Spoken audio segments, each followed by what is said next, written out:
9 जून 2025 रोजीच्या काही ठळक बातम्या खालीलप्रमाणे आहेत. राष्ट्रीय बातम्या. राजकारण.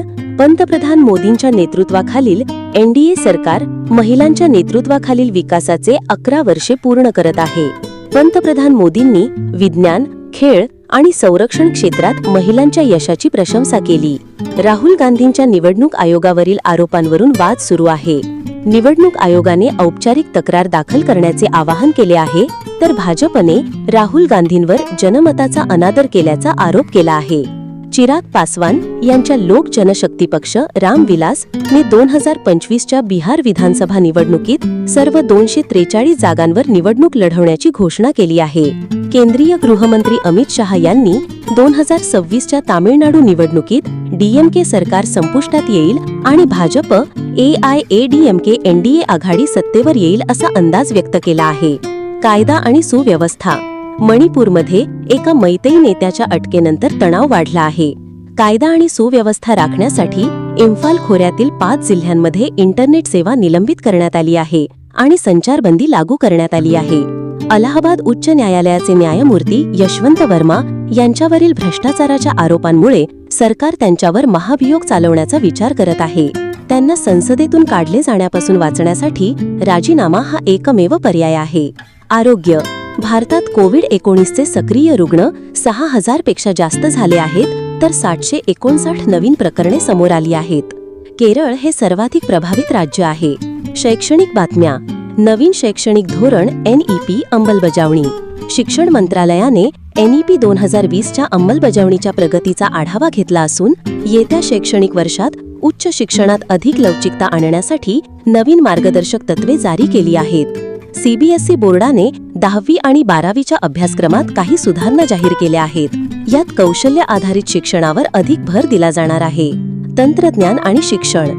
अनेक राज्यांमध्ये सरकारी शाळांमध्ये डिजिटल लर्निंग प्लॅटफॉर्म्स आणि क्लासरूम सुरू करण्याच्या योजना अंतिम टप्प्यात आहेत, ज्यामुळे ग्रामीण भागातील विद्यार्थ्यांनाही आधुनिक शिक्षण मिळू शकेल. कृत्रिम बुद्धिमत्ता AI आणि मशीन लर्निंग ML अभ्यासक्रमांना उच्च शिक्षण संस्थांमध्ये अधिक महत्त्व दिले जात आहे, जेणेकरून विद्यार्थ्यांना भविष्यातील नोकरीच्या संधींसाठी तयार करता येईल. प्रवेश परीक्षा आणि निकाल. JEE ॲडव्हान्स्ड 2025च्या निकालांची घोषणा लवकरच अपेक्षित आहे, ज्यामुळे IIT आणि इतर प्रमुख अभियांत्रिकी संस्थांमध्ये प्रवेश प्रक्रिया सुरू होईल. नीट 2025च्या परीक्षेतील काही बदलांबाबत चर्चा सुरू आहे, विशेषतः ग्रामीण भागातील विद्यार्थ्यांना अधिक संधी मिळावी यासाठी. आर्थिक बातम्या. शेअर बाजार. भारतीय शेअर बाजारात तेजीचे वातावरण दिसून येत आहे. सेन्सेक्स 82,188.99 वर अधिक 746.95 आणि निफ्टी 25,053.05 वर अधिक 252.15 बंद झाला. रिझर्व्ह बँक ऑफ इंडिया RBIने रेपो दरात 50 बेसिस पॉइंट्सची कपात करून तो 5.5% खाली आणला आहे, ज्यामुळे अनेक सार्वजनिक क्षेत्रातील बँकांनी त्यांच्या कर्ज दरांमध्ये कपात केली आहे. जून महिन्यात परदेशी संस्थागत गुंतवणूकदारांनी FPIsने भारतीय इक्विटी बाजारातून 8,749 कोटी रुपये काढले आहेत, तर देशांतर्गत संस्थागत गुंतवणूकदारांनी खरेदी कायम ठेवली आहे. व्यवसाय आणि उद्योग. इन्फोसिसला 30,000 कोटींच्या GST प्रकरणात दिलासा मिळाला आहे. मे 2025 मध्ये इलेक्ट्रिक प्रवासी वाहनांची विक्री प्रथमच 4% जास्त झाली आहे. आर्थिक अनिश्चिततेमुळे गंभीर खनिजांमधील गुंतवणुकीचा वेग मंदावला असे IEAने म्हटले आहे. आंतरराष्ट्रीय बातम्या. भूराजकीय. कॅनडाचे पंतप्रधान म्हणाले की भारत 5वी सर्वात मोठी अर्थव्यवस्था आहे आणि G7 बैठकीतील त्यांची उपस्थिती अर्थपूर्ण आहे. डोनाल्ड ट्रम्प यांनी चीनचे राष्ट्राध्यक्ष शी जिनपिंग यांनी अमेरिकेला दुर्मिळ खनिजे पुरवण्यास सहमती दर्शविल्याचे म्हटले आहे. हे वाढत्या तणावाचा विरघळण्याचे लक्षण आहे.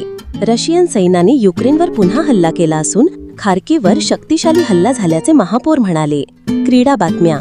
टेनिस. कोको गॉफने आर्याना सबालेंकाचा पराभव करत फ्रेंच ओपनचे पहिले विजेतेपद पटकवले आहे.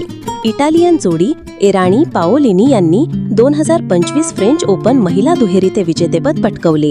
हॉकी. भारतीय पुरुष हॉकी संघ नेदरलँड्सकडून 1-2ने पराभूत झाला. भारतीय कनिष्ठ महिला हॉकी संघाने युरोपियन दौऱ्याच्या उद्घाटनात बेल्जियमला 3-2ने हरवले. इतर बातम्या. संरक्षण संशोधन आणि विकास संस्थेने DRDOने नौसंरक्षण तंत्रज्ञान 10 भारतीय कंपन्यांना हस्तांतरित केले आहे. पद्मनाभ स्वामी मंदिरात 270 वर्षांनंतर दुर्मिळ महाकुंभाभिषेक करण्यात आला. हवामान खात्याने 9 जूनपासून राजस्थान, पंजाब, हरियाणा आणि दिल्लीसह वायव्य भारतात उष्णतेची लाट येण्याची शक्यता वर्तवली आहे.